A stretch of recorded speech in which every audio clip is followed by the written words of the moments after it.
السلام علیکم واړه ستړي ماسو فاطمه مرد علاق ته په خیر راغلو. امیدونه مې دي چې تاسو به ډیر زیات شوي په خپلو کورونو چې خپلو بچیو سره الله مو داسې خوشحاله او آباد لاره. او زه په خپله ډیره مزو چې یم په کیسو چې یم او ډیره په مصروفیت چې یم. دا خو اوس مازدیګر ټایم ده، کونډه کې تیاري کوم، سره مې چای پخ کړې ده. دا مې واخیستله سبزي ننجو. نن سبا زه لږ باره پختن کوم ځکه یو خو داسې دوب غوندي هر وخت دی او چې ننه کچن چې بیا پختنی کوې بیا لږ نوره زیاته ګرمي سي. اوس مې داسې باره وړوکی غوندې کچن سیټ کړی ده، دوره مې چسلې سره ایښي دي، پاس مې چت په ایښی ده چې بس دوره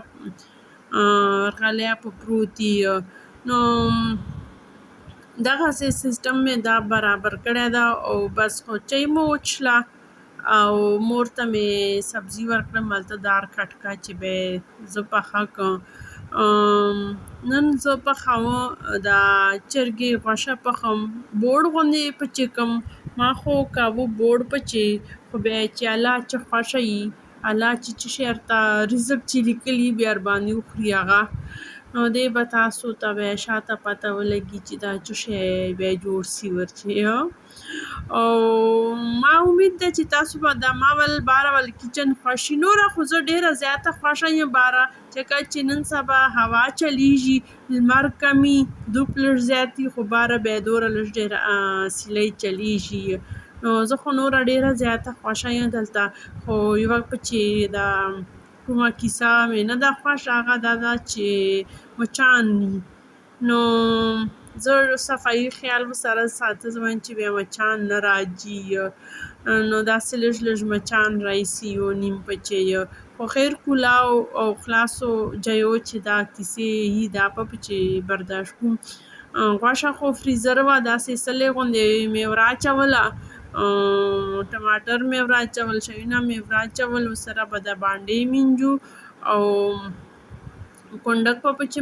منچې ګورو بیا خو له هغسې سلې غوندې سانچۍ غوندې پکې پرته ده. خو خیر لږ به ټایم ورکړو چې دی پچې ولیسي ګلیا سي پچې. ورباندې ویې کړل ماښام اذان، دلته به چمن چې وکړو ماښام لمونځ هغه مو خیره سره وکړو. نن خو لایټ شته ده، بجلۍ شته ده، خو د باره مې لا بجلۍ سیسټم نه ده لګولی. اصل چې دلته سیسټم شته خو بټنه یې خرابه ده، هغه ته خو به بیا کسر غواړې، بیا به سمه خرچې کوې، خواستونه به ورکوې. خو ما فی الحال د په موبایل بجلۍ رڼا باندې کار کوم. خو بچي ته به وایم چې ته داسې جوګاړ ورته ولګو، دوره ورته لایټ ولګو چې زه دلته په بسیا یم، کچن مې بسیا وي. اوبه مې وراچولې، بس ما ویله دوره بوړ به پکې وکړو چې نن مې وسي او سبا مې وسي. لږ مې غوښه ډېره وراچوله ځکه چې سبا به زه ماشین لګوم، بیا کونډکو ته زه نه یم لیا چې زه یې پخې کړم. خو بیا خو حل دغه رواته دا خو داسې حل یې ځکه رواته چې زه وړې خورجې مې دي هغو سره په خبرو سلم، په مجلس تللم، بیا ما په ټایم باندې زه پوه نه سلم. بیا چې زه راتللم خو دا ده چې پاته وه روغه ښه مزداره. لکه چرګې غوښې چې مې بوړ کاوه هغه اوس پېښوري چکن کړایي ونه جوړه سله. نو بیا ما ویله نه بس اوبه مه وراچوه، دغه پېښوري چکن کړایي ښه ده. سره مو داسې مزدارې غوندې تروې جوړې کړې. یادېږي خو مې داسې مروته وویلې تروې مې یادېږي چې د سختې تروې به وې لکه ترخوالي نه به لږکې بیا ترخې لګېدلې، چې چوره به دې اوبه وراچولې دو به دوره ډېرېدلې، ټیسټ پې نه خرابېده. تا خو دغسې شلې غوندې مستي چې اوبه دې که ور ډېرې کړې که نه بیا د اوبو غوندې لږې شلې سي. کلي تروه خو خپل خوندونه یي، کلي شیو خپل خوندونه خپلې مزې یي، هر ډول خپل سهولتونه یي. خو بس کلی ما ډېر خوښ شي، خو څه وجې نه به د ښار خوښ شي، خاص کر د بچیو تعلیم پاره به د بیا ښار خوښ شي. نور خو زه وایم چې واړه مزې په کلو کې دي، عاجو خو به د خرچې ډبل سي، کلي چې خو لږ خرچې کنټرول وي. او دا لږ بسکوټ ماله دا به واچوم ځکه چې نمي غوندې موسم ده بسکوټ خراب سي او دا خو مې بس اوس چکن سالن نه چکن پشاوري چکن کړایي جوړه سله او بیا مې دا بابا ته مې وی چې هغه ورته راړه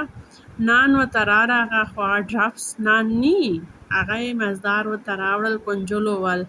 اوس دا چې کوم ټایم ده دا صبوري چای مې مو سره وچللې اوس به بیا اوس په چارو ګسې سره ویو بس دا یوې ښځې زندګي دغسې شپه ورځ تېره سي او دا کارونه نه ختمېږي ته به وایې چې نن مې بس دا واړه کارونه وکړل سبا ته به بیا نه سبا ته بیا نور کارونه جمع سلي نن سبا خو بس کړه چې چوټیانې دغه کتابونه به پسې ټولی دغه به سنبالی به دوی نه سنبالی ته به پسې شوری ګرځې سنبالی به بیا زه وایم چلو جه چې د دو سبق لږ ډېر واخلي که نه کتاب دې ما پسې سنبال کړی یم